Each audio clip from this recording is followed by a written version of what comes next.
अरे हा माझा शेतकरी आहे ना, जुगार खेळतो जुगार. या काळ्या आईच्या उदरामध्ये तो बी पेरतो, बियाणं पेरतो, ती काडी उगवतो, उगवेल का नाही माहीत नाही, उगवली तर पिकेल का नाही माहीत नाही, पिकली तर त्याचा भाव मिळेल का नाही ते माहीत नाही. जुगार खेळतो, जुगारी हा डाव हारतो तो दुसरा जिंकल, तो नाही जिंकला तो अजून पुढचा, तो आज नाही जिंकलो उद्या जिंकल. तसा हा शेतकरी जुगारी झाला ना.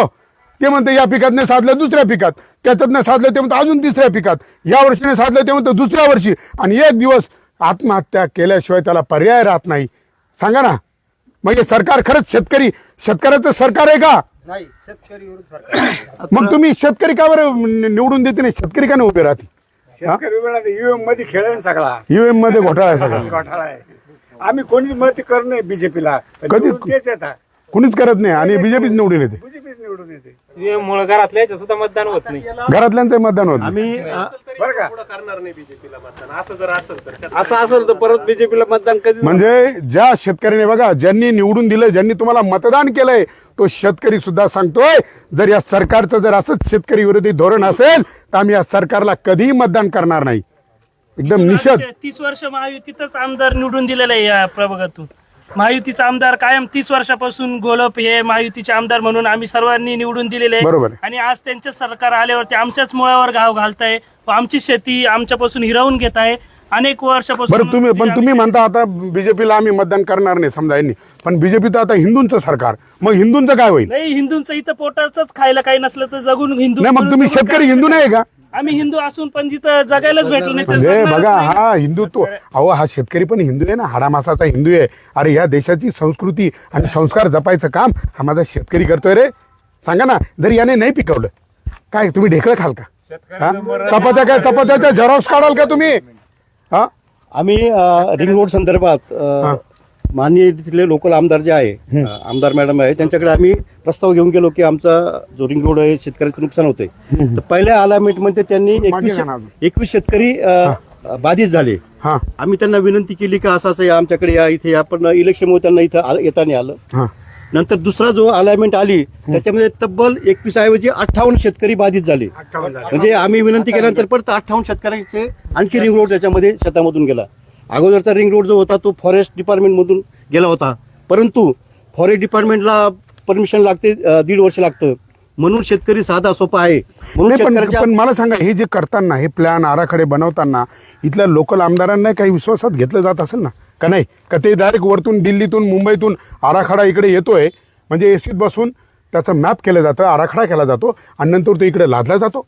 सांगा ना. आणि जर समजा इथल्या आमदार खासदार ह्या लोकप्रतिनिधी आहे इथले, जे त्यांना विचारून जर करत असेल तर मग हे काय झोपले का?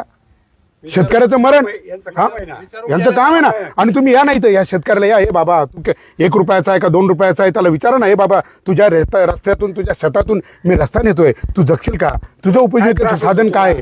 तुझं काय मूल्य आहे इथं ते करा ना तुम्ही. हा, आणि अनेक ठिकाणी तुम्ही फक्त म्हणजे यांचं भूसंपादन करायचं नाही, यांना मोबदला द्यायचा नाही, आणि यांच्या खुशाल म्हणजे शेतकरी तुम्हाला सोपा झालाय का? शेतकरी सोपा झालाय. आणि इकडं तिकडनं फक्त तुम्ही उद्योजकांच्या बिल्डरांच्या जमिनी वाचवल्या. निषेध असा उद्योगपती आणि बिल्डर धार्जिना सरकारचा निषेध. दुसरी गोष्ट अशी ना साहेब, इथून जो रस्ता जातोय ह्या रस्त्यामध्ये टोटली अल्पभूधारक शेतकरी बाधित होत आहे. सगळे पूर्ण शेती उरत नाही. या बाजूला 1 गुंठा, त्या बाजूला 1 गुंठा, 1 गुंठ्यासाठी ते जागावर थांबतील का? करायची कशी? कोणाच्या विहिरीवर काहींच्या विहिरी शिल्लक राहते, शेती विहिरीचं करायचं काय?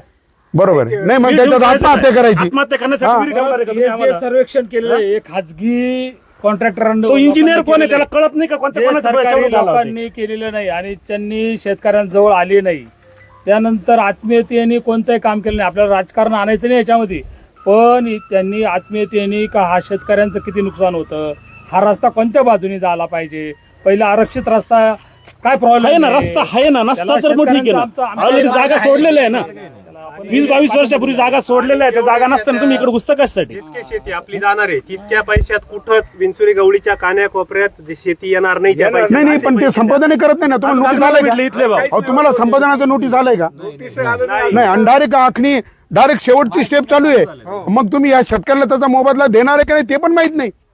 आणि मग हे 30,000 कोटी नक्की आले कशासाठी? खायला आले त्यांना. आणि 4-5 पैशाचं 4 पट 5 पट मोबदल्याचं गाजर आम्हाला नकोय. आम्हाला शेती द्यायचं नाही, शेती द्यायचं नाही आम्हाला. आणि जो 10 वर्षापूर्वी ज्या रस्त्याचा आराखडा झाला, ज्याचं मोजमाप झालं, रस्त्याने. त्याच रस्त्याने हा रोड गेला पाहिजे. तुम्ही हा जो शेतकऱ्यांकडनं, म्हणजे तुम्ही एखादा बिल्डर आला मध्ये, एखादा उद्योगपती आला, एखादा मोठा प्रभावी पुढारी आला, त्याची जमीन वाचवायला तुम्ही शेतकऱ्याचा मारता? अहो हे जी वनीकरण आहे आमच्या ग्रामपंचायतीतनं शासनाला दिलेलं आहे, मग त्याच्यातून का घेता येत नाही त्यांना? ग्रामपंचायतनं दिलेलं ना शासनाला. म्हणजे ग्राम रोड पण वनीकरण शासनाचा परवानगी आहे. देत नाही म्हणून आमच्या याच्यात घालायचं. रोड पण शासनाचा, म्हणजे एखादा ऐकत फॉरेस्ट पण नसेल शासनाचा. त्याच्यावर ते करायचं बा. म्हणजे शेतकरी स्वस्त झालाय. त्याच्यावर अन्याय करायचा. म्हणजे नाही, शेतकरी गरीब आहे. शेतकरी काय करणार? आणि नंतर परत तुम्ही पोलीस बंदोबस्त लावायचा आणि सांगायचं सरकारी कामात अडथळा, तुम्हाला तुरुंगात टाकू.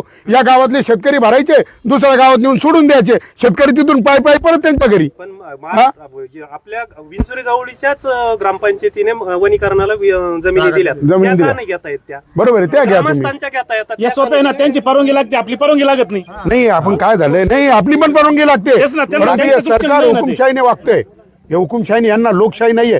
अरे ज्या छत्रपती शिवाजी महाराजांनी 400 वर्षापूर्वी या पृथ्वीवर लोकशाही राज्य निर्माण करून या पृथ्वीला लोकशाही दिली. अरे पंतप्रधान, मुख्यमंत्री, मंत्रिमंडळ, ही निर्मिती कोणाची? छत्रपती शिवाजी महाराजांची. आणि म्हणून डॉक्टर बाबासाहेब आंबेडकर म्हटले, मला घटना लिहिताना अजिबात कष्ट पडले नाही, कारण माझ्या पुढे छत्रपती शिवाजी महाराजांचं स्वराज्य होतं.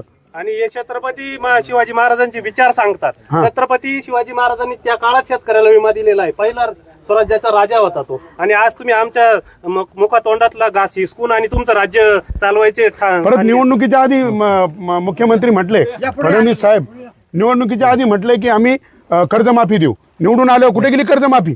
अरे या पृथ्वीवर सगळ्यात पहिली कर्जमाफी केली संत तुकाराम महाराजांनी. अरे 12 गाड्या भरतील एवढे कर्ज खतावणे इंद्रायणी नदीत बुडावले रे. हा, घ्या ना तो आदर्श, घ्या ना शिवरायांचा आदर्श. मग काय करताय तुम्ही?